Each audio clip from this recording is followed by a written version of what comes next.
Graças e paz, amados. Mais uma vez, é um prazer estarmos aqui com os amados irmãos. E hoje é o último encontro antes do nosso batismo. Nós vamos dar algumas orientações a respeito de logística, algo nesse sentido. E, obviamente, dar continuidade ao nosso estudo do Atos 29. Porém, já antecipo, e esse recado a gente vai reforçar mais à frente, que os nossos estudos não acabam aqui. Vocês ainda terão mais 2 encontros na segunda que vem, dia 2 de agosto. E no dia 9, nós encerramos o ciclo do Atos 29. E, posteriormente, vocês todos estão convidados a participarem já na outra segunda do Start para Líderes, que vai ser um encontro juntamente com o pastor Cássio, e eu vou iniciar uma nova turma do Atos 29, que não vai tratar, pelo menos nesse momento, como foi com vocês, sobre batismo. Vai ser o Atos 29 em estado de pureza, tá bem? São os novos irmãos que estão chegando na igreja, se convertendo, ouvindo de outros ministérios, estão sendo acolhidos por nós, e aqueles que já fizeram essas 5 semanas de iniciação, passam para um novo estágio, que é esse do Start para Líderes. Para que serve o Start? Principalmente para que você comece a se capacitar para aquilo que é a base da nossa igreja, a construção dos PGs. Os PGs, por conta da pandemia, estavam parados. Nós já retomamos 3 pequenos grupos, mas existem tantos outros que ainda retomarão, que já existiam na nossa igreja, e outros que serão criados justamente pelas pessoas que participarão do Start para Líderes, tá bem? Então, é fundamental que vocês tenham essa ideia de que o estudo simplesmente não para, é continuamente buscando a palavra do Senhor, dando novos direcionamentos, e a gente vai chegar lá. Uma curiosidade, nosso irmão Aquiles foi ler a palavra, ele leu Romanos 12, 1 e 2, que fala a respeito de transformação da mente. Não vos amoldeis ao sistema desse mundo, mas antes sede transformados pela renovação da vossa mente, para que experimenteis qual é a boa, perfeita e agradável vontade do Pai. Essa Bíblia aqui minha é muito diferente.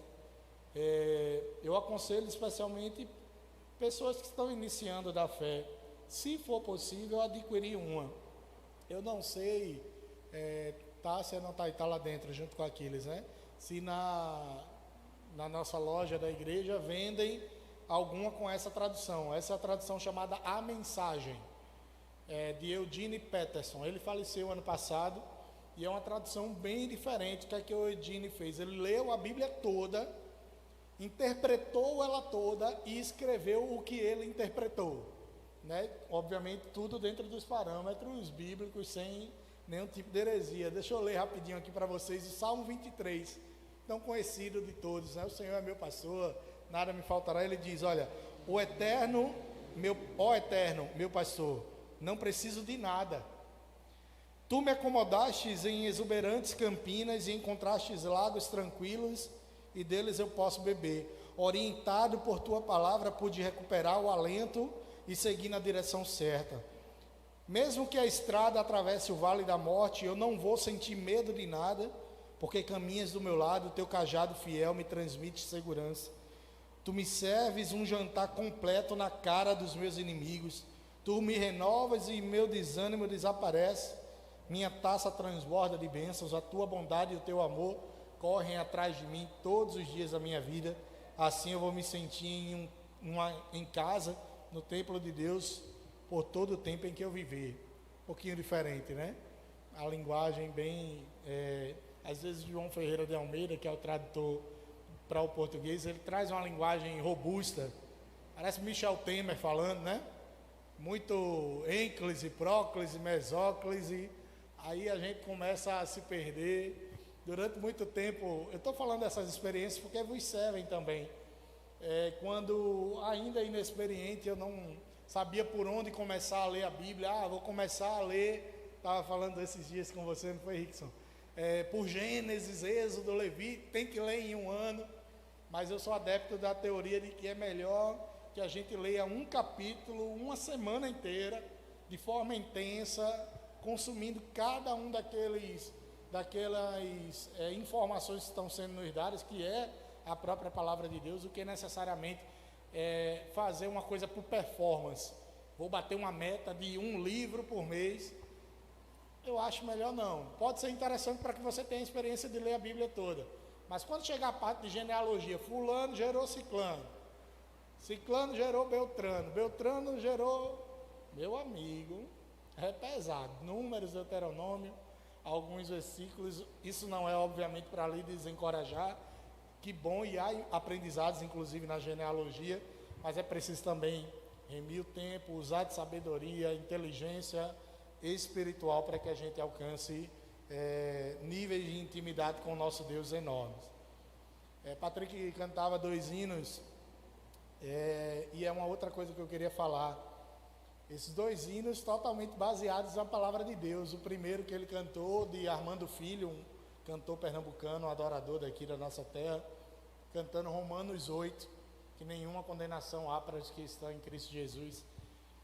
A segunda música eu não me recordo de quem é necessariamente, eu acho que a Aline Barros gravou, mas ela está cantando o Apocalipse 3, a carta à igreja de Laodiceia, que Jesus mesmo os instrui: olha, eu preciso que vocês voltem ao primeiro amor, porque vocês esqueceram de como é se relacionar com o primeiro amor. E é maravilhoso quando os hinos, nós apenas não temos as palavras lançadas, jogadas aleatoriamente, mas também elas têm uma lógica bíblica, uma questão bíblica envolvida e verdadeiramente alimentam. Marcou muito a minha vida esses 2 louvores. Bom, amados, vamos retomar. Vocês já querem logo as informações a respeito do batismo? Eu reforço no final, pode ser assim, e depois a gente começa o estudo. Primeira informação, uma dúvida que tem sido recorrente nos últimos dias. Umas 3 pessoas já me perguntaram a respeito da roupa para o batismo, né? Meu Deus, com que roupa eu vou? Já dizia o sambista, né? Com que roupa eu devo ir? Vá, amados, com uma roupa obviamente que traga ordem, decência, mas claro que você se sinta confortável. Por exemplo, se os irmãos quiserem ir com uma bermuda, não há problema algum, tá bem? Eu estava falando da Rickson de novo, vou usar muito você como exemplo. Eu já vi irmão querendo se batizar de paletó. Amém, irmão? Aí dá um trabalho enorme para lavar depois, porque paletó... Tem um que eu comprei, meu irmão André, há tanto tempo, nunca lavei, eu boto no sol, resolve, né? Paletó é um negócio chato de lavar. Imagina entrar no mar, numa piscina e ter que lavar, é complicado. Mas amém, se o irmão se sente confortável com aquilo, glória a Deus. Se você quiser ir com uma calça ou uma bermuda, obviamente de sunga, é bom evitar, a não ser que a sunga esteja por baixo da bermuda ou da calça, tá bem? As moças também, as mulheres... evitem biquíni ou algo assim, top, e a gente pode ser uma leg, algo que também fique confortável em vocês. Nós em outros batismos, em que tivemos um pouco mais de tempo para nos preparar, fizemos camisa, eu nasci de novo. Provavelmente essa camisa vai voltar porque é uma camisa recorrente na nossa igreja. Essa turma especificamente não vai ter, mas é uma camisa que dá para você vir para a igreja algumas vezes, várias vezes aliás. E nós temos uma bata branca, né, para ficar um negócio bonitinho, organizado. Eu acredito que nós não iremos usar a bata dessa vez, porque a quantidade está bem resumida. E aí, como eu acredito que esse seja o maior batismo na nossa igreja, a gente não tem as batas para todo mundo e fica muito feio ficar trocando de bata. Ó. Parece jogador de futebol no final do jogo trocando, fica um negócio meio estranho, né? Então, para evitar isso, nós estamos orientando a virem com uma blusa mais escura, né? Preta, um azul marinho, uma blusa que seja mais escura possível, especialmente para não ficar transparente nada, especialmente nas mulheres, e para que a gente possa seguir o padrão nos homens também, tá bem? A bermuda aí você fica à vontade. E uma segunda coisa importante, já antecipo para vocês, como uma maneira de prevenção, nós decidimos alterar o local do batismo, por conta da questão dos ataques de tubarões que tivemos nos últimos 15 dias e pelos possíveis avistamentos de tubarões na orla da cidade paulista. Né? Teve alguns vídeos acontecendo, a gente não sabe o que é oficial, o que não é. Então está na dúvida, a gente não tem um oceanógrafo na igreja que possa nos esclarecer. Então é melhor pecar por excesso, ser mais conservadores nesse momento. Nós estamos transferindo o batismo para a Casa Aurora, que fica ali por trás do Miguel Arraes. É uma casa de festa do nosso irmão Alexandre. Nós passaremos o endereço, tudo direitinho, no grupo, individualmente, como é que faz para chegar, o acesso é tranquilo. É ali onde se construiu, não sei como é o nome daquele bairro, sabe, Rickson? Mora lá em Abreu, né? Nova Aurora, né? Ali é Paulista ou é Abreu? Paulista, né? Pronto. Então ali por trás, naquele primeiro acesso mesmo, ao lado do hospital. Entrou ali, você vai facilmente encontrado, e claro que você vai ter o endereço, vai ser em piscina dessa vez. Ontem um amigo de uma outra igreja esteve à frente da realização de um batismo e ele já nos passou as orientações com a química do que fazer para que, já que vai ter bastante gente entrando na água, a gente possa diminuir o máximo possível as questões dos riscos a respeito de Covid, tá bom também? Mas assim, vão sem nenhum tipo de medo, sem nenhum tipo de preocupação, toda a cautela vai ser dada, o ambiente é muito bonito, vão preparados, quem quiser chamar algum parente, é um momento muito importante, fique à vontade, obviamente oriente-o a ficar um pouco distante, quando for sua vez de se batizar ele vai lá, tira uma foto, possivelmente vai ter alguém da igreja tirando as fotos oficiais e que vão mandar para vocês também. É um momento de um registro no céu e que a gente quer registrar também na terra. Esses dias eu estava vendo a foto do batismo da minha esposa, há 9 anos atrás, 8 anos atrás, meu Deus, estava tão magrinho, negócio maravilhoso, eu tenho uma saudade desse momento, meu irmão, maravilhoso. Aí hoje eu vou entrar na piscina e pensar, olha a boia, o irmãozinho fez aquele vídeo, né? Aí disseram que era para ter sido eu, irmão. Tá vendo? Que não ia precisar de boia para fazer um negócio, não pode um negócio desse.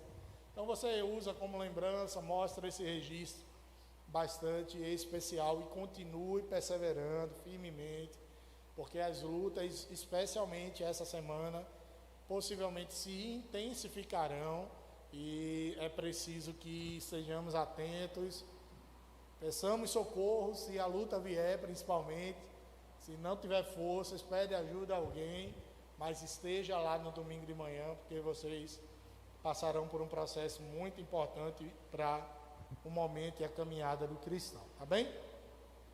Hoje eu vou ser mais breve, eu prometo de verdade, não vou fazer 1h30 de encontro e vou adiantar. Eu vou dar mais uma pincelada no que a gente já viu e agora eu vou dar uma aprofundada maior, porque é o Atos 29 em si.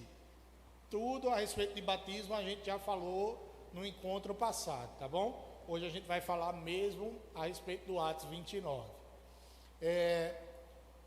Por que é que a nossa igreja tem como nome do estudo Atos 29? Nós já fomos questionados a respeito disso. O livro de Atos, ele só vai até o capítulo 28. Estaríamos nós cometendo algum tipo de heresia? Afinal, a Bíblia diz lá em Apocalipse, nos últimos versículos, maldito aquele que acrescenta algo nesse livro, ou que retira algo desse livro. Opa, então, é um bando de herege aqui na igreja? De forma alguma. Nós estamos apenas entendendo que o livro de Atos dos Apóstolos, ele não tem um fim no capítulo 28. Se você ler, e a gente vai chegar no 5º encontro no capítulo 28, ele pede uma continuidade. A história acaba de maneira extremamente abrupta, sem um final conclusivo. Parece aqueles filmes dos Vingadores, que nunca tinham fim. Sabe? Rapaz, eu acho que cabe mais alguma coisa aí. Está faltando algo. Está Paulo preso, a última cena de Atos é essa. Paulo está preso em casa, prisão domiciliar, afinal ele tinha cidadania romana e por isso alguns direitos, e recebendo a visita dos irmãos, e o livro simplesmente acaba. Não é na Bíblia que mostra Paulo sendo executado, por exemplo, é nos anais da história. Através de Flávio Josefo, grande historiador do século I, é que a gente vai entender, por exemplo, que Paulo ele foi assassinado a mando do imperador Nero, decapitado. Parece que Atos está chamando uma continuidade. E o que é que a gente entende que seria o capítulo 29 de Atos? Um grande capítulo sendo escrito durante toda a história da humanidade, a partir do capítulo 28. Que capítulo é esse? A igreja, desde que foi instituída até os dias atuais. Nós somos os escritores de Atos 29. Por isso esse é o tema, ou o nome do estudo da nossa igreja, que é sempre nas segundas-feiras. Outras igrejas vão adotar o nome Escola Bíblica Dominical. Outras igrejas, aqui em Saltema, antigamente nós tínhamos escola sabatina. Nossa escola bíblica era aos sábados, à noite. Por conta de uma série de questões, ficava mais fácil para os irmãos. O nome pouco importa. O mais importante é que nós estamos aqui para estudar a palavra de Deus. E é preciso falar que existem lugares, e essa comparação é importante, que já abandonaram a palavra de Deus. Não apenas as suas pregações nos púlpitos, nas quartas, quintas-feiras, domingos, como também não tem mais nenhum tipo de estudo. Os irmãos, eles são doutrinados a aprender apenas o que vem de cima para baixo e não são instigados ou encorajados a buscarem a palavra. Portanto, vocês estão na igreja que os encoraja a buscar voluntariamente. Deixa eu falar um princípio importante que começou com o protestantismo aqui para a gente contextualizar. Até o ano de 1500, quando não tinha tido a reforma protestante, somente a igreja católica, através dos seus sacerdotes, é quem tinha a autorização de ler a Bíblia e interpretar a Bíblia e, obviamente, passar convenientemente o que queria para os fiéis. Uma das primeiras coisas que Martinho Lutero fez e colocou lá nas 95 teses que deram início às igrejas protestantes é que qualquer pessoa poderia ler e interpretar a Bíblia. Isso é uma via de mão dupla. Que bom que hoje todos nós podemos ler e interpretar a Bíblia. Mas se qualquer um pode ler e interpretar, qualquer um pode trazer o que quiser também em sua interpretação pessoal. Eu li aqui o que o Eugene Peterson leu, interpretou e passou para o papel.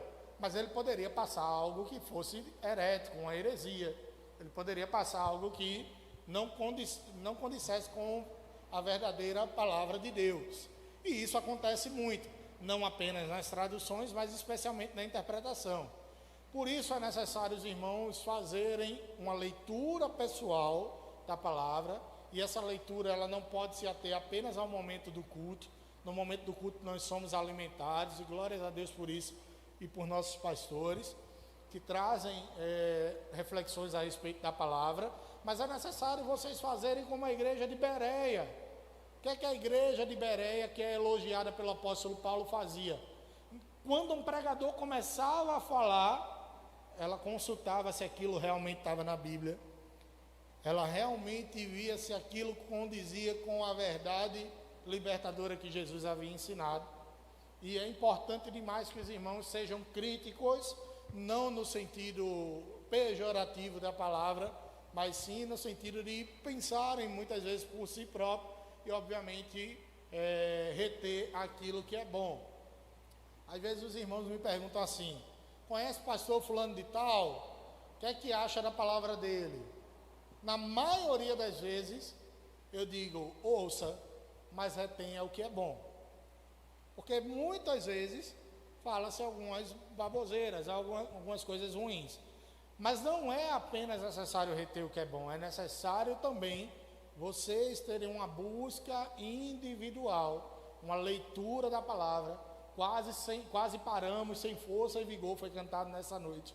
E o que é que a gente faz para restabelecer esse vigor? A gente tem que ler a palavra. E ler de maneira inteligente, ler pedindo ao Senhor que Ele abra a nossa mente e para que nós interpretemos corretamente a palavra do Senhor. E obviamente isso tem que vir acompanhado de uma vida também de oração, uma vida de consagração na presença do Senhor. E com certeza as lutas serão mais enfrentadas com mais vigor por cada um de nós. Vamos lá. Uma outra informação a respeito de Atos. Nós chamamos de Atos dos Apóstolos, ações dos apóstolos, mas na realidade o livro deveria se chamar Atos do Espírito Santo de Deus através dos apóstolos, tá bem? Como é que o Espírito Santo, o prometido por Jesus, o outro Consolador, ele age através da vida dos apóstolos, desde o derramamento do Espírito sobre a vida deles, e o cumprimento da promessa que está lá em Joel, no capítulo 2, de que chegaria um tempo em que o Espírito seria derramado, os jovens profetizariam, os velhos sonhariam, por aí vai, até o momento em que nós estamos vivendo hoje. Nós obviamente não somos apóstolos, mas somos discípulos de Jesus. Quais são os atos do Espírito Santo de Deus na igreja primitiva? Quais são os atos do Espírito Santo de Deus nas nossas vidas? Quem escreveu o livro de Atos dos Apóstolos foi o evangelista, ou também evangelista Lucas, que era discípulo de Paulo. Paulo, discípulo de Jesus, não era um dos 12 inicialmente, mas tornou-se discípulo direto de Jesus a partir do momento que Jesus aparece a ele. E Lucas, conhecido como médico, escreve um evangelho e escreve também Atos dos Apóstolos ou Atos do Espírito Santo de Deus. Abra aí Atos capítulo 1 para a gente confirmar isso. Atos 1, iniciozinho do livro de Atos, e a gente tem uma curiosidade já aí para a gente começar a avançar. Prezado Teófilo, no meu vai estar um pouquinho diferente, deixa eu ver se eu pego uma tradução mais próxima do que vocês têm aí. Atos 1, diz assim: em meu primeiro livro, caro Teófilo, ele está falando do Evangelho, eu escrevi a respeito de tudo que Jesus começou a realizar e a ensinar, até o dia em que foi elevado aos céus, logo após haver entregue seus mandamentos por intermédio do Espírito Santo aos apóstolos que havia escolhido. Lucas ele vai retomar o que ele havia escrito, e é como se Atos fosse uma continuidade. Por isso que alguns teólogos chamam Atos de o quinto evangelho, por exemplo, da continuidade do evangelho de Cristo. E ele não escreveu para a igreja em si, ele escreveu para uma pessoa específica, chamada Teófilo. Se você abrir o evangelho de Lucas, no capítulo 1, você vai encontrar a mesma saudação. Caro Teófilo. Quem é esse Teófilo? Alguns estudiosos falam que seria alguém poderoso dentro da corte romana. Qual é o fato? Teófilo é uma palavra que vem do grego. Theo significa Deus, e filo vem da palavra philos, que significa filho. Ele está dizendo, filho de Deus. Eu estou descrevendo isso, por isso, isso e aquilo. Teófilo de fato é uma pessoa, mas a gente não pode dizer que tudo que está escrito aqui é apenas para essa pessoa, até porque ele está escrevendo para os filhos de Deus. Ele está escrevendo para nós também. Ele não escreveu diretamente para uma igreja como Paulo fez. Ele não escreveu diretamente para uma pessoa como o mesmo Paulo fez a Filemão, Timóteo, Tito. Ele está escrevendo para um homem específico, que nós não sabemos quem é na história, mas coincidentemente, eu não acredito em coincidências na realidade, esse nome Teófilo, que conveniência, né? Significa filho de Deus. Ele está escrevendo para nós. Ele está querendo que nós sejamos edificados. Ele escreve esse livro, que parece que não tem fim, e eu dividi ele em 5 partes. Na primeira parte é o capítulo 1 e 2 de Atos. O que é que estava acontecendo? Jesus tinha morrido, ressuscitado. Jesus passou alguns dias com os discípulos e ascendeu aos céus. Só que antes de ascender, ele diz: olha, virá um outro Consolador, estejam reunidos. Ele cria a grande comissão, ele estabelece o ide, pregai o evangelho a toda criatura. Os discípulos agora estão reunidos conforme Jesus havia ordenado, e no capítulo 2, versículo 2 de Atos, repentinamente, a palavra diz, de repente, aquele lugar é tomado por um vento impetuoso. Os discípulos veem línguas repartidas como de fogo. Não são línguas, não, tá? É como se fossem labaredas de fogo repartidas. Aquelas línguas pousam sobre suas cabeças e eles começam a falar em outras línguas. Que línguas eram essas? Línguas estranhas ou línguas estrangeiras. Nessa mesma época estava acontecendo em Jerusalém a festa da colheita, que é a festa de Pentecostes. E várias pessoas de várias nacionalidades chegavam até aquele local para poder participar daquela festa. E ao perceber que aqueles homens estavam falando em línguas diferentes, alguns deles começaram a dizer: por que eu estou entendendo? Ele está falando na minha língua. E eles sabiam, pela forma de se vestir, pela forma do rosto, que aqueles homens não eram de outros lugares senão de Israel. É muito estranho homens indoutos, que não têm acesso a tanta cultura, falarem em outras línguas. E a partir daquele momento começa o grande processo de evangelização dos 12. A gente já tem uma chegada de 200 outros que já acompanhavam Jesus. No primeiro discurso de Pedro, aí eu já entro na parte 2 do livro de Atos, o crescimento da igreja. Pedro prega uma primeira vez, 3.000 almas se convertem. No capítulo 4, Pedro e João estão indo para o templo e eles veem um coxo parado à porta formosa. E aí aquele coxo que estava pedindo esmolas, ele não tinha nenhum dinheiro no momento, diz: olha, eu não tenho ouro, não tenho prata, mas o que eu tenho eu te dou, em nome de Jesus Cristo Nazareno. Levanta e anda. Na mesma hora estendeu as mãos, aquele homem teve os pés e os calcanhares restaurados, saiu pulando, entrando no templo pulando. As pessoas começam a dizer: olha, não é esse o homem que pedia miseravelmente a porta do templo e era paralítico? Chama o pai dele, chama a mãe dele para testemunhar. Eles confirmam o testemunho e eles dizem: em nome de quem vocês foram curados? Olha, foi um homem lá chamado Pedro e outro João que curaram em nome de Jesus o Nazareno. A igreja está em efervescência, crescimento, milagres, coisas miraculosas e grandiosas acontecendo. É o que está acontecendo justamente nesse segundo momento de Atos. No primeiro, há o derramamento do Espírito. Esqueci de falar que no primeiro há também a substituição de Judas Iscariotes por Matias, escolhido para dar continuidade ao santo ministério dos apóstolos. E há o segundo momento em que, ao início da igreja, há uma grande pregação de Pedro, milagres e muitas conversões. A gente chega ao terceiro momento, que é o momento de hoje, em que a igreja ela começa a ser perseguida, porque ela começa a inspirar ameaças em duas áreas: ao Império Romano e a lógica, ao sistema político daquela época, e ela começa a inspirar ameaças de cunho espiritual ao sistema religioso, que é justamente ao judaísmo tradicional, que não enxerga em Jesus o Messias verdadeiro.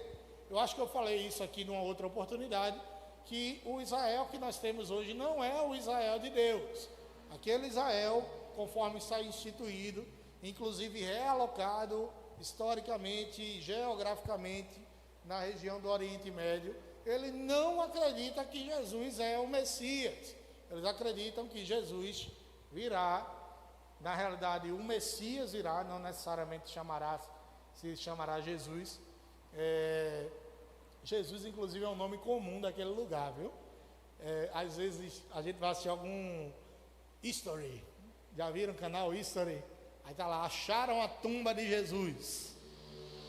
Rapaz, aí está lá escrito Yeshua, é Jesus. Só que Yeshua é um dos nomes mais comuns dentro do judaísmo. Por exemplo, Josué é a mesma raiz, a etimologia. Joshua é muito parecido. Aí o pessoal às vezes viaja, acha que é Jesus mesmo que foi colocado em algum lugar e tal. Existe a Igreja Católica, por exemplo, ela tem o domínio sobre uma área em que ela diz que ali Jesus foi depositado. Então essa igreja ela começa a inspirar ameaças e vira uma igreja perseguida. A gente vai destrinchar hoje mais especificamente a respeito disso, a respeito de perseguição. Eu acho que está pingando aqui o ar-condicionado. Tenho tirar a mangueira ali, o garrafão. E depois, no quarto encontro que vocês terão, nós vamos falar especificamente a respeito da conversão de Paulo, que ela vai ser um divisor de águas para a história do cristianismo. Obviamente eu não estou colocando Paulo aqui no patamar de Jesus. Jesus, é o criador de todo esse sistema que nós acreditamos espiritual, é o criador de todas as coisas.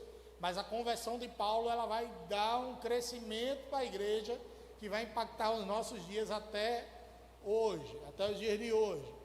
Isso em Atos 9, e depois a gente faz um último momento de Atos 10 até Atos 29, falando da continuidade da igreja, cada uma das 3 viagens missionárias de Paulo, a relação entre judeus, gentios e pasmem, problemas na igreja. Eu falei semana passada, não foi? Os problemas da igreja de Corinto, os 2 irmãos lá brigando, causa trabalhista, o trisal que existia entre o pai, o filho e a madrasta. Vê que confusão. Pedro e Paulo se batiam, uma briga para saber quem é que vai ficar com João Marcos, que é Marcos que escreve o Evangelho. É uma hora que Paulo diz assim: eu não quero esse cara perto de mim não. Rapaz, o negócio era sério. Ainda bem que não acontece isso nas igrejas hoje em dia, né? Esse negócio de divisão, esse negócio de separação, partidarismo, né? Graças a Deus não acontece. Ainda bem que em 2000 anos nós conseguimos evoluir bastante. Coloca aí no slide número 8, por favor, para a gente começar. Slide 8. 8. Esse aí. O próximo. Um que tem assim, pregação do Evangelho, aquele lá. Isso aí, pronto. Eu queria começar essa noite com uma dinâmica com vocês, pode ser? Para a gente dar uma... Estou notando vocês meio devagar aí. A gente vai começar com uma dinâmica. Só respondam se vocês realmente tiverem esse desejo no coração de vocês. Se não tiver, não se constranja, não responda por constrangimento. Então, a vontade de pregar o Evangelho aqui, levante sua mão. Glória a Deus. Vou acochar um pouco mais a pergunta agora. Quem tem a vontade aqui de pregar o Evangelho aqui nesse púlpito, usando esse microfone? Glória a Deus. Rapaz, que turma corajosa. Nos outros 2 atos que eu fiz, se levantou 2 caboclos a mão, foi muito. E alguns não levantaram, e eu respeito isso totalmente. Vamos aprender o que é pregar o Evangelho hoje? Façam duplas aí. Não pode Rickson em você. Não pode ir com alguém que você menos conhece. Olha para ele assim: quem é esse irmão? É com esse que você tem que se juntar. Junta aí, irmão. Junta aí, irmão. Sem problema nenhum, vai lá.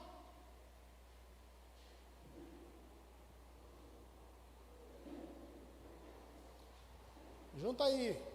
Maravilha. Sabe que ela ganhou prata hoje nas Olimpíadas, né? Foi, parece, né? Está sentado perto de alguém que não conhece tanto, Ernesto, ok? Aí não vale, né, irmão? Não, dá uma embaralhada nesse negócio aí, irmão. O irmão aqui vai participar também? Vai aqui, ó. Pronto, ótimo. Se tiver alguém sobrando, aí forma um trio, vocês 3. Pronto, maravilha. Vamos fazer uma dinâmica bem rápida aqui. Veja só. Vocês não têm 5 minutos. Vocês não têm 2 minutos. Mas, rapaz, mesmo nome, tá vendo? Vocês não têm 10 minutos, não têm 5 minutos. Só elas ali que vão ter 3 minutos. Mas são 3 pessoas. Todos os demais vão ter apenas 2 minutos. No primeiro minuto você vai falar sobre sua vida. Pedido de oração, sua semana, para o colega que está do lado. E seu colega vai ouvir. No segundo minuto você troca de posição. É ele quem vai falar e agora você que vai ouvir. Tá bom? Eu só queria que vocês fizessem isso. E depois a gente avança um pouquinho mais. Confraternizem aí, falem um pouquinho. Peçam oração, falem o que vocês quiserem. Qual o nome, de onde veio e por aí vai.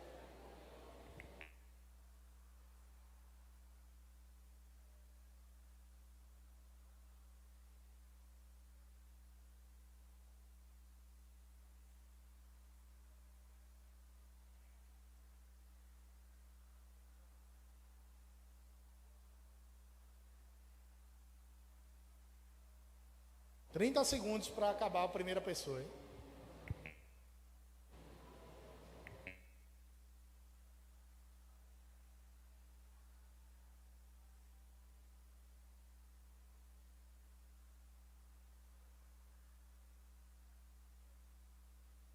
Pé. Aí em casa dá para fazer também, hein?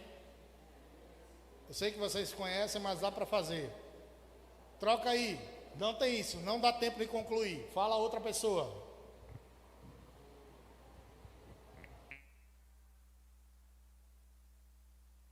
Nenhuma condenação para quem está em ti, Jesus. Que a vida liberta está pelo sangue que desceu na cruz. É certo que provas virão, investidas o vil tentador, nenhuma condenação.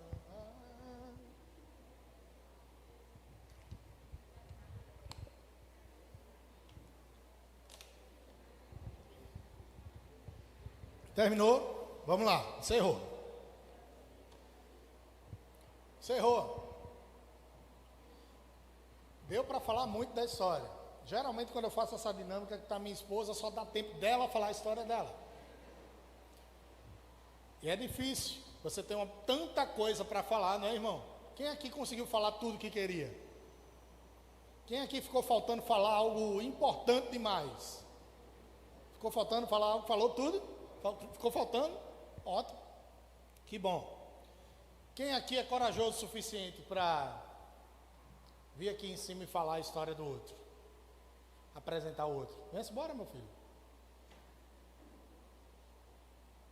O bicho é corajoso mesmo. Vamos aplaudir o Senhor pela vida do nosso irmão? Glória a Deus. Meu nome é Alex. Conheci agora o Alexandro. O Alexandro é casado, pai, avô. Ele é autônomo. Trabalha com aluguel de carroças. Faz também... esqueci agora o frete. No básico foi isso. Um pouco da vida do Alexandro. Meu xará não é porque é chamado de Alex também. Meu nome é Alex. Quem sabia que ele era avô aqui? Rapaz, que negócio sério. O cara não tem um cabelo branco, meu amigo. Quer falar da história dele, irmão? Vem-se embora.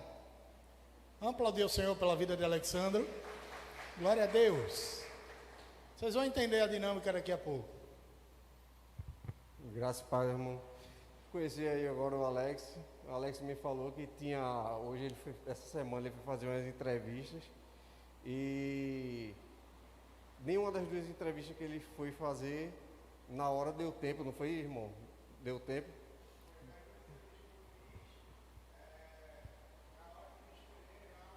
Algo deu errado e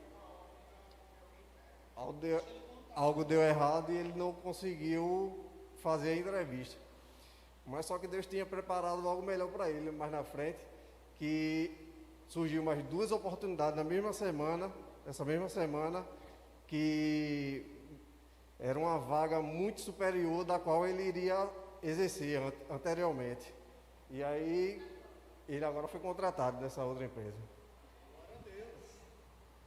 Descobri que um é o avô, outro está na bênção, recebeu emprego. Glória a Deus. Queria mais uma dupla de voluntários ou um trio. Você? Vem-se embora, meu irmão.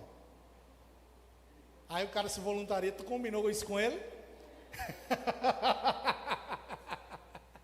Vamos embora, Ernesto. Não fale sobre você não, e nem propaganda, viu? Deixa comigo. Graças, paz, boa noite. Eu tive a oportunidade de conversar ali com o irmão William, recém-convertido. O que eu gostaria de passar, o que ele está sentindo, é o que não depende apenas da questão de ser um novo convertido, mas isso, com o decorrer dos dias, vocês vão ver que todo dia a gente sente um pouco dessa angústia do medo, porque o inimigo realmente, ele está o tempo todo militando contra nós que somos servos de Cristo. A decisão de vocês que tomaram agora, vocês que vão se batizar agora, não tenham medo, porque vocês escolheram servir a Jesus. E é Ele quem tem que tomar as dores de vocês, vai estar sempre à frente do que vocês estão precisando. É difícil, a caminhada não é fácil, porque a promessa não é para agora, a promessa é para quando a gente subir. O mundo realmente, a gente sabe o que a gente está passando, mas a gente tem que sempre ter fé em Deus, nunca deixar a fé dele. Eu venho tendo, há mais de um mês eu estou numa dificuldade muito grande em relação à família, tudo. E eu digo, o inimigo ele não perdoa, ele é voraz, é feroz, mas a gente escolheu servir a Cristo, aquele que derramou o sangue dele pela vida de cada um de vocês. Então não tenham medo, o que vocês vão viver é um momento único, lindo. Eu passei já há muito tempo atrás, e sempre que vocês puderem estar vindo para a igreja, venham, porque aqui não é um local que você vai sair sem nada, pelo contrário, você às vezes está precisando encher mais um pouquinho do copo. É uma palavrazinha que você escuta, que Deus está direcionando na vida de cada um de vocês. Repararam uma coisa? Quem conseguiu reparar? O irmão falou rapidamente de William, mas o irmão já vai ser escalado para pregar por esses dias. Porque o homem eu não me contento de falar apenas o que o meu irmão pediu, o meu irmão conversou comigo. Eu preciso ir além, eu preciso encorajar meus irmãos. Glória a Deus pela sua vida. William, quer vir? Quer vir numa pressão dessa, né? Não tem como, né, meu irmão?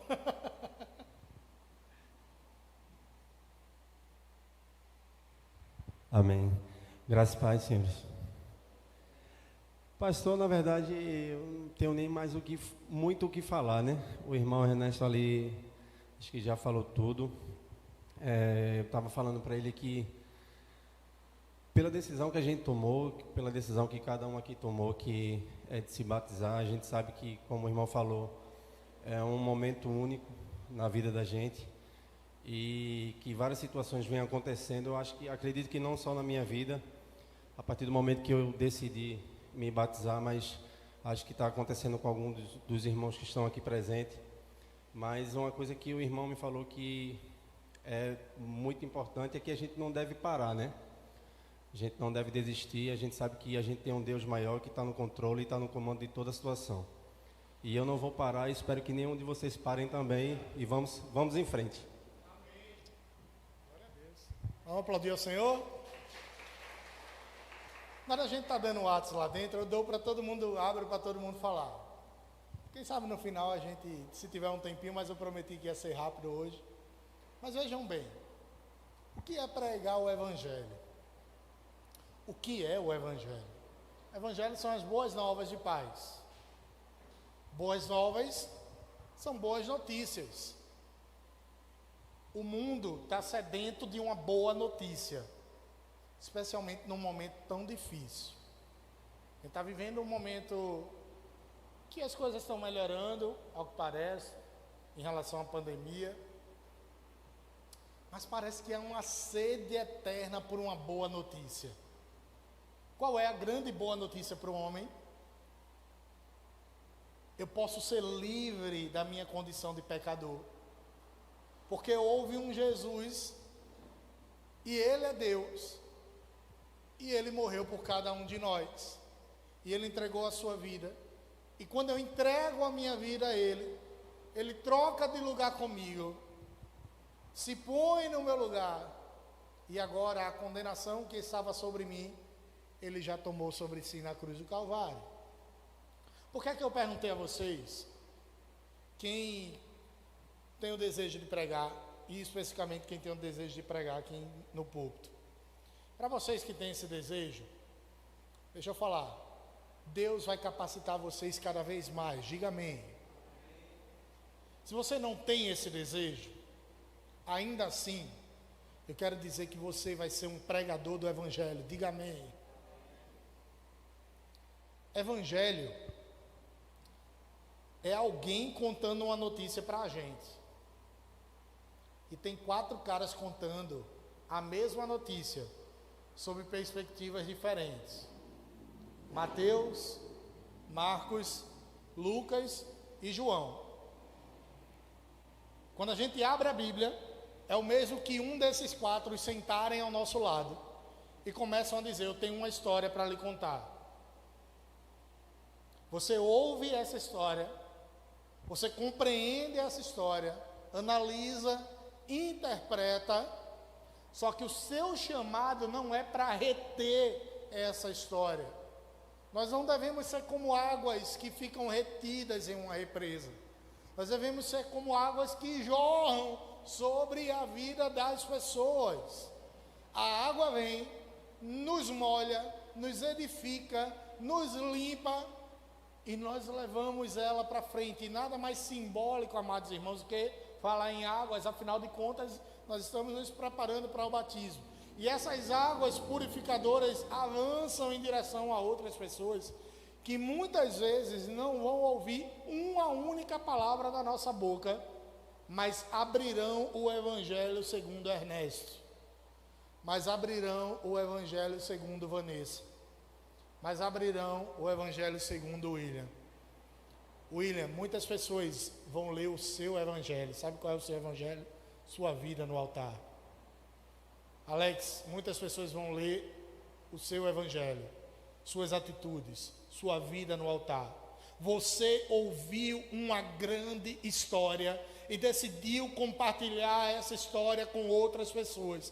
Alguns de vocês pregarão, e eu tenho a absoluta certeza que no devido momento terão a oportunidade de subir a esse púlpito para alimentar simultaneamente dezenas e centenas, quem sabe milhares de pessoas. Outras jamais terão essa mesma oportunidade, mas isso não quer dizer que elas não são pregadoras do Evangelho. Por que é que eu estou falando isso? É porque na terceira fase do livro de Atos, a perseguição está atrelada ao posicionamento que a igreja tomou de pregar o Evangelho. Vocês, amados irmãos, ouviram a notícia do amado irmão, e com as suas próprias palavras, colocaram o que vocês entenderam e interpretaram. Está na hora de bater um papo com Mateus, está na hora de bater um papo mais profundo com Marcos, está na hora de ouvir o evangelista Lucas, está na hora da gente conversar com aquele discípulo que era tão íntimo de Jesus, que reclinava a cabeça sobre o peito de Jesus. O que é que João tem a nos ensinar? Ernesto ensinou algo ou não ensinou? Menos de 1 minuto. Imagine no momento em que você se posicionar e disser: eu tenho que ter mais tempo para ouvir o que é que esses caras têm a me dizer. Você vai ter muitas notícias para contar. Você vai ter muito evangelho para pregar. Muitas boas notícias a ser dadas para um mundo que está tão doente. Mas na medida em que você se posicionar, meu irmão, eu tenho que lhe dar uma notícia, e essa notícia talvez não é das melhores. Perseguições virão. Quem aqui sofre perseguições? Sei que eu ia levantar a mão sozinho. Deixa eu dar uma notícia. Elas vão aumentar. Elas vão se transformar em outras perseguições. Mas ainda assim serão perseguições. Qual é a grande notícia? No mundo tereis aflições, mas tende bom ânimo, coragem. Paulo chama Deus de o Deus de toda a consolação. Aí quando a gente ouve consolação, pensa que é um pai botando a criancinha no colo. Você tem uma criancinha, não é? Menorzinha? Vou botar no colinho, enxugar. Calma, bebê, calma, calma. Consolo não é isso. A palavra que Paulo está usando para descrever pai de todas as consolações é uma palavra grega chamada parakaleo. Encorajamento. O pai dos encorajamentos no momento da tribulação, em que você se posicionar como pregador do evangelho, assim como os homens e mulheres se posicionaram na igreja de Atos, você vai ter coragem de seguir em frente. Não é fácil, amados irmãos. Eu sou crente há pelo menos 16 anos, 15, 16 anos. E foram dezenas as vezes em que eu pensei em parar. Eu, sem nenhum tipo de orgulho, falo que eu nunca me desviei. Qual glória eu tenho nisso? Nenhuma. Porque tem gente que fala e se gloria nisso, né? Qual é a glória nisso? Nenhuma. Sabe aquela mãe que pegou a boa nota do filho? Não fez mais do que a sua obrigação. Mas sabe quantas vezes eu pensei em desistir? Dezenas. Dezenas e dezenas. Eu lembro que um dia eu ainda era da Cristaltema, porque eu fui da Cristaltema entre 2006 e 2009. Foi quando eu me converti. E depois a vida me levou para outros lugares. Hoje eu estou aqui de volta. Que eu disse, hoje é meu último dia na igreja. Depois de hoje eu não piso mais em nenhuma igreja. E não havia acontecido problema algum. Eu queria curtir a vida, um jovem de 19, 20 anos. Queria curtir a vida. Eu estou passando no acesso da rua da igreja. A igreja ficava na rua 18, em Maranguapium. Estava passando na rua 23 para pegar a transversal. Um cara na minha frente assalta o outro, dá um tiro na barriga do outro. Eu boto a mão na cabeça. Faço, meu Jesus, eu sou doido de sair da tua presença, não. Poderia ter sido eu. Imagine se aquela decisão já tivesse sido tomada de não mais servir ao Senhor e que aquilo não fosse com o outro rapaz, tivesse sido comigo. Depois da morte segue-se o juízo. Para onde eu iria? Pedro fala com muita autoridade depois de Jesus, chateado porque as pessoas vinham até ele apenas para comer e foram embora depois que o alimento acabou, sem reconhecer que Jesus era o alimento espiritual. E vocês, para onde vão? Vão embora também. Pedro diz, para onde iremos nós, Senhor, se só Tu tens a palavra de vida eterna? Se só Tu tens o alimento verdadeiro. Nós não estamos aqui pelo que o Senhor pode nos oferecer materialmente. A gente está aqui pelo que o Senhor pode nos oferecer espiritualmente. E o que Jesus nos ofereceu foi a salvação, o maior dos bens que poderíamos ter. E depois que a jornada começa, as perseguições vêm imediatamente. Nós falamos na segunda passada que Jesus se batizou. E a gente costuma falar que o momento espiritual primeiro da vida de Jesus foi que ele converteu água em vinho nas bodas de Caná. Quando na realidade, depois de se batizar e iniciar o seu ministério, Jesus foi conduzido pelo Espírito Santo para o deserto para ser tentado pelo diabo. Ei, cara, ei, moça. Jesus foi tentado, Jesus foi perseguido, Jesus foi morto. Quem sou eu para não sofrer? Mas glórias a Deus, que os sofrimentos do tempo presente não são comparados com a glória que em nós será manifestada. Diga amém. A glória que será manifestada através das nossas vidas e para as nossas vidas será maravilhosa, mesmo em meio às pregações e perseguições. E que tipo de pregação nós devemos ter? Só existe igreja se houver uma pregação do Evangelho. Diga assim comigo. Eu não estou pregando no domingo à noite, mas eu preciso que você absorva isso. Igreja, diga mais forte, igreja que não evangeliza, morre. E o que é evangelismo? Levar a palavra de Deus. Precisa necessariamente botar uma Bíblia debaixo do braço, um terno, uma gravata e sair de 2 horas da tarde no sol quente em Maranguapium? Não. Se você fizer isso, glória a Deus pela sua vida. Mas onde é que eu posso evangelizar sem necessariamente fazer isso? Em todas as minhas atitudes. Certo semeador saiu a semear. E enquanto ele se deslocava para o campo, algumas sementes iam caindo nas mais diversas terras. Percebam que este homem, sem sequer perceber, já estava semeando. Eu estou na Mar Olinda semeando a palavra de Deus. Eu estou no hospital semeando a palavra de Deus. Eu estou no lugar mais tenebroso de Paulista, o Pelópidas Silveira, semeando a palavra de Deus. Como é que eu faço isso? Sem entrar na frente do outro irmão, dando o meu lugar para uma senhora, fazendo uma gentileza, mas só a gentileza não serve apenas pregando a palavra através da própria palavra e das minhas atitudes. Qual é a terra que a semente vai cair? Aí é a pessoa e Deus. Existirão terras espinhosas, existirão terras arenosas, existirão terras em que a semente mal vai cair no chão e alguém vai lá consumir, mas existirá a boa terra, em que a semente produzirá frutos a 30, 60 e 100 por um. Pare um minuto e faça uma análise da sua vida.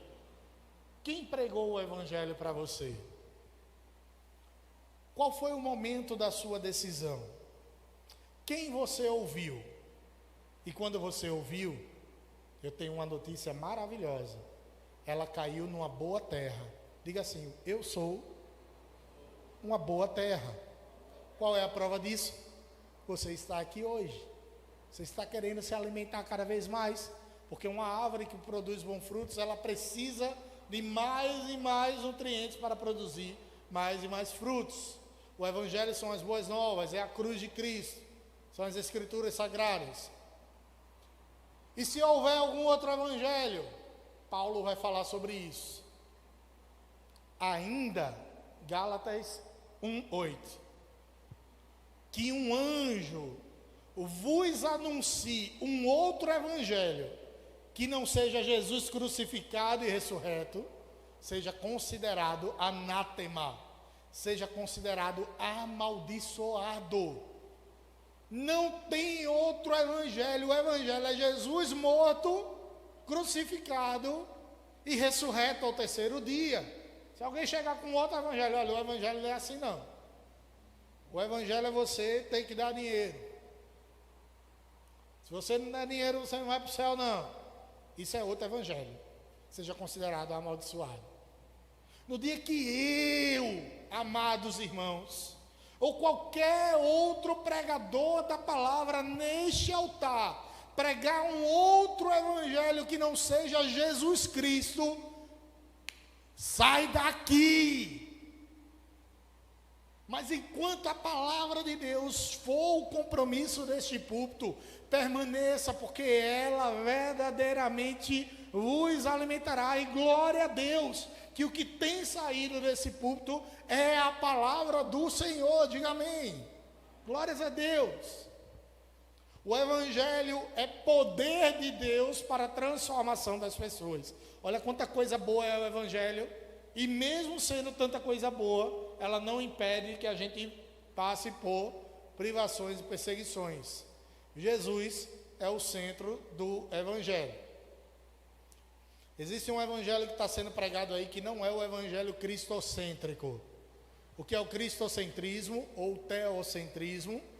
Deus o centro da coisa. Deus é o único. Não é que ele é o mais importante, ele é o único. As pessoas estão invertendo a lógica, dizendo que agora o evangelho tem que ser antropocêntrico. Antropos vem do grego homem. O homem é que é o centro desse evangelho. Desse daí eu tenho que fugir. Evangelho em que o homem tem que aparecer. Um evangelho em que o homem, obviamente eu estou falando do gênero humano, da humanidade, aparece, não é um evangelho verdadeiro. Slide 12, o que é que acontece depois de se posicionar? Lá não, volta, isso, perseguições. Já no início da igreja de Atos, ao se posicionar a igreja, ao pregar o evangelho, a orar, a igreja passa a ser perseguida. Desconfie de uma igreja que não é perseguida. Desconfie de pessoas que não são atacadas. Porque se não, e desconfie de si mesmo se você não for atacado. Porque se não houver ataques das mais variadas naturezas e pessoas e origens, tem algo errado com a gente. Se o inferno está satisfeito demais com o nosso posicionamento, é porque talvez o nosso posicionamento é ir para lá. Se o diabo ele não se levanta, irmão, é óbvio que a gente vai ter momentos de paz. Mas a coisa, sabe aquela cena de Tropa de Elite? Tem algo errado nesse morro aí. Tem parada errada nesse morro aí. Está parado demais. Ela vai vir. A perseguição virá.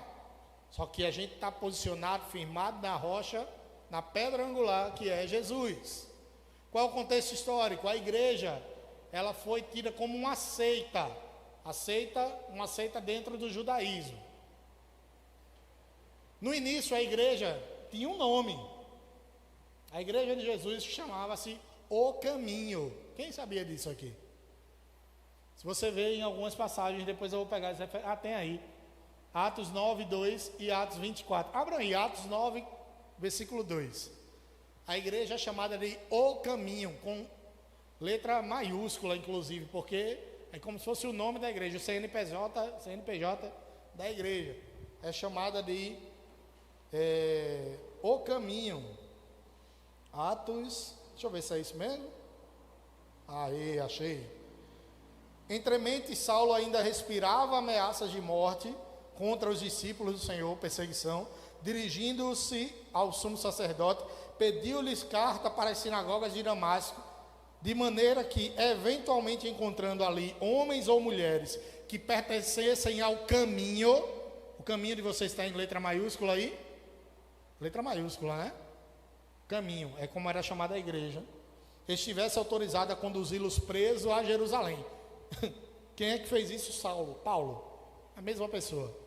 Respirando sem seuzinhos, mas o Filho do Homem, Jesus, não tem onde repousar a cabeça. Evangelho é difícil, só que desvirtuaram o evangelho, passaram uma tinta bonita, colorida, disseram, não, pô, tá doido, está pensando perseguido, isso aí, não pode não, o evangelho aqui da minha igreja é outro, tu chega, 2 meses depois tu vai na Marolinda, não é não, Ernesto? Ernesto adora esse evangelho, troca teu carrinho, teu Fusca por um Palio, e se tu der muito disso em minha oferta, rapaz, prepara a garagem, porque tu vai ter que ampliar. É assim, não é? É muito evangelho de conveniência. Um evangelho que vende uma coisa que é ilusória, que é mentirosa. Todos os discípulos foram presos no capítulo 5 de Atos. Todos! Que bom que nós estamos num país em que há liberdade relativamente religiosa para a gente pregar o evangelho. Mas existem países que não há essa liberdade. Procurem a respeito da janela 1040. Quem já ouviu falar disso? Janela 1040, ouviu, não foi, irmã? É o local, ou é uma coordenada geográfica que corresponde exatamente aos países onde há a maior perseguição a cristãos do mundo, especialmente no mundo árabe e países de ordem comunista. Bíblia não pode, irmão. WhatsApp não pode. WhatsApp, para me comunicar normal, quanto mais falar de Jesus Cristo. Essa liberdade que a gente tem no grupo da igreja, eita, vou tirar onda até com o pastor. E aqui a gente tira onda com todo mundo, né? Né, Ernesto? Ernesto sabe bem disso, né? Brinca com todo mundo, tira onda, traz uma palavra, traz uma meditação. Liberdade. Os discípulos não tiveram esse mesmo privilégio. Estevão, lá em Atos 6 e 7, é o primeiro a ser morto em nome do Evangelho. Rapaz, que boa notícia eu estou dando hoje, hein? Eu peguei um dia azedo, não foi, irmão? Você deve estar olhando assim, rapaz, esse cabo aí quer me desvirtuar do caminho. Mas não, meu irmão, eu estou aqui para mostrar que a coisa realmente é difícil. Mas é melhor andar com essa dificuldade do que as facilidades do diabo. É ou não é? Existe a porta estreita, o caminho difícil, mas que leva à salvação. E existe o caminho largo, a porta larga, mas que levará à perdição. Esse é o Evangelho. Estevão faz a defesa da sua fé, mas aquilo não é suficiente. Ele termina morto, assassinado, apedrejado. Esse mesmo Paulo, que respirava a morte, está no martírio de Estevão, e ele não tem o que fazer, ele recolhe a roupa de Estevão. Vou ficar com a roupa desse cara aqui? Qual o motivo disso? Não sei. Mas ele poderia, rapaz, que negócio absurdo, vão matar o cara por causa disso? Não, compactuando com a morte de alguém que era cristão. Vejam agora, avança aí um pouquinho, avance mais. O que aconteceu com cada um dos discípulos? Só tem 2 aí que está relatado na Bíblia. O que aconteceu com cada um dos discípulos de Jesus? O final da vida deles. Pedro disse que não era digno de ser crucificado igual a Jesus. Foi crucificado de cabeça para baixo. Que evangelho bom, viu? Ser crucificado de cabeça para baixo. É esse evangelho que estão pregando hoje. E que você... Não estou dizendo que vocês vão ser, não. Glória a Deus. Nós passamos essa fase. Pelo menos aqui onde moramos. Mas eu não vou passar perseguição. Eu não vou passar tribulação. Vou, irmão, a luta vai ser difícil. Simão Zelote, André e Filipe foram crucificados. Normalmente tá bom demais. Ser crucificado normalmente, de cabeça para baixo, tá bom, né? Ter sido normalmente. Paulo foi decapitado a mando de Nero. Era tão maluco que tocou fogo em Roma, botou culpa nos cristãos para inflamar ainda mais a situação. O povo de Roma pegou um ódio dos cristãos, que começaram a botar os cristãos e suas famílias dentro das arenas de gladiadores, para serem comidos por leões, por feras, e servirem como diversão. Note bem, a perseguição a um cristão serve como divertimento para o mundo. Existem pessoas se divertindo às suas custas do quanto você está sendo perseguido. Mas à mesma medida que existe alguém sorrindo e feliz porque você está sendo perseguido, existe um Jesus, o Pai de todas as consolações, o encorajador que está dizendo, persista, continue, toda dor pode passar, mas você receberá um novo corpo glorioso, vai morar na nova pátria celestial, novos céus e nova terra preparado para você. E aqui não mais haverá choro, não mais haverá ranger de dente, não mais haverá pecado. Vale a pena persistir no Evangelho. Porque mesmo sem Cristo, existem pessoas passando dificuldade por aí. Com Cristo, às vezes é difícil. Imagine sem Ele, é ainda mais dificultoso. Mas tem gente que vai ficar sem Ele para a eternidade. E existimos nós, que ficaremos com Jesus eternamente. Você pode glorificar? Você está entendendo a grandiosidade do que é ser perseguido em nome do Evangelho? Você morará continuamente com Jesus. Não se turbe o vosso coração. Crede em mim, crede também no Pai. Na casa do meu Pai há muitas moradas. Se não fosse assim, eu vou-lo teria dito. Eis que eu irei e prepararei o lugar. E quando eu for e preparar o lugar, eu retornarei e levarei vocês para viver comigo. Jesus falando lá em João 14. Tomé, que andava com ele, meio incrédulo, diz: como é que eu sei para onde tu vai e qual o caminho? O cara estava andando com Jesus lado a lado e não sabia qual era o caminho. Aí Jesus diz: eu sou o caminho e a verdade e a vida, e ninguém vem ao Pai a não ser por mim. Ele não disse que era o caminho tranquilo, ele apenas disse que é o caminho, o único caminho. O reverendo Augusto Nicodemos, ele fala uma frase que é incrível. Jesus não nos prometeu uma viagem tranquila, mas ele prometeu uma chegada segura. A chegada vai ser segura. Você vai ultrapassar a linha de chegada e vai dizer: eu venci. E quando chegar lá em cima não vai ser moleza não. Você é sacerdote santo. Você vai cultuar ao teu Deus eternamente.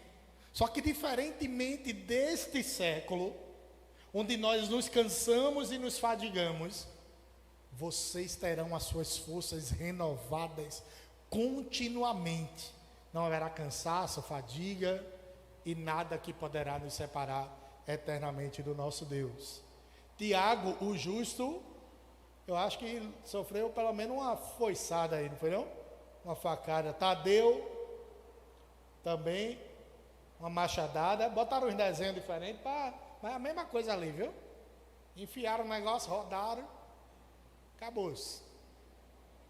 Matias foi queimado e Tiago, o menor, foi apedrejado, que nem Estevão. Aí tem João, que Jesus disse: esse não experimentará a morte. João, o evangelista. Aí os discípulos começaram a perguntar: João não vai morrer não? Então o Senhor vai voltar antes de ir. João talvez sofreu mais do que os outros. Sofreu a dor da solidão. Ficou sozinho numa ilha, a ilha de Patmos, isolado de todo mundo. Todos os seus amigos já haviam morrido. Imagine você agora sozinho numa ilha. E não tinha nem aquela bola para você fazer: Wilson! Não tinha isso. Quem já assistiu aí o Náufrago, né? É um negócio, né? O homem tem uma necessidade tão grande de se comunicar, socializar, que o cara vai lá e bota uma bola.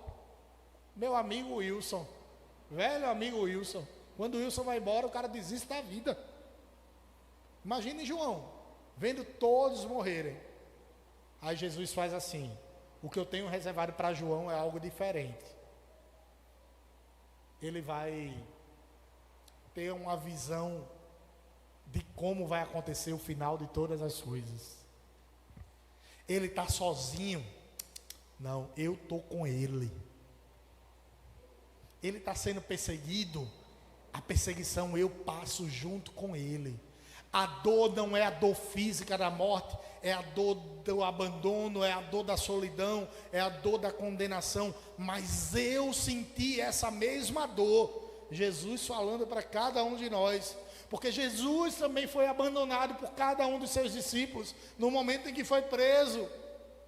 Eu sei qual é a sua dor, e ainda que seja uma dor física, ele experimentou a maior de todas as dores. O castigo que nos traz a paz estava sobre ele, e pelas suas pisaduras nós fomos curados.